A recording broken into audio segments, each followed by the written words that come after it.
দর্শক, এখনও আপনাদের মাঝে আবারও ছোট্ট একটি ভিডিও নিয়ে চলে আসলাম।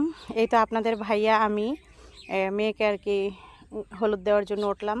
দোয়া করা এটা হচ্ছে একটা স্মৃতি হিসাবে থাকবে। আসলে মেয়ে মানুষদের জীবন এমন একটা, কখনো তাদেরকে ধরে রাখা যায় না, চাইলেও কিন্তু তাদেরকে রাখা যায় না নিজেদের কাছে। একদিন না একদিন তার নিজের বাড়ি ছেড়ে পরের বাড়িতে যেতেই হয়। এটা হচ্ছে মেয়ে মানুষদের জীবন। আসলে এই যে আত্মীয় স্বজনদের এগুলো ক্যামেরাবন্দি করে রাখার কারণ হচ্ছে কি, কারণ এই দিনটার কখনো ফেরত আসবে না। এর ভিতরে যদিও কষ্টের হলেও হাসির মাধ্যমে কিন্তু এই অনুষ্ঠানগুলো সবারই শেষ করতে হয়। তো তো দুই ভাই মিলে বোনকে কিন্তু দোয়া করতেছে, হলুদ দিতেছে, খাইয়ে দিতেছে। আপনারা সবাই দোয়া করবেন কনের জন্য, যেন শ্বশুরবাড়িতে সে ভালো থাকে। আমি আপনাদের একটি গান শোনাবো।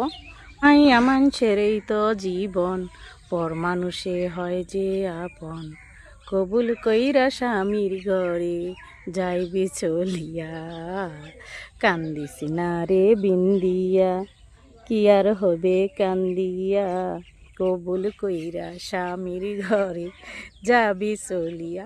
আসলে এই গানগুলো না আগে মাইকে বাজতো, সেই কথাটা মনে পড়ে গেল, তাই গুনগুন করে আপনাদেরকে শুনিয়ে দিলাম।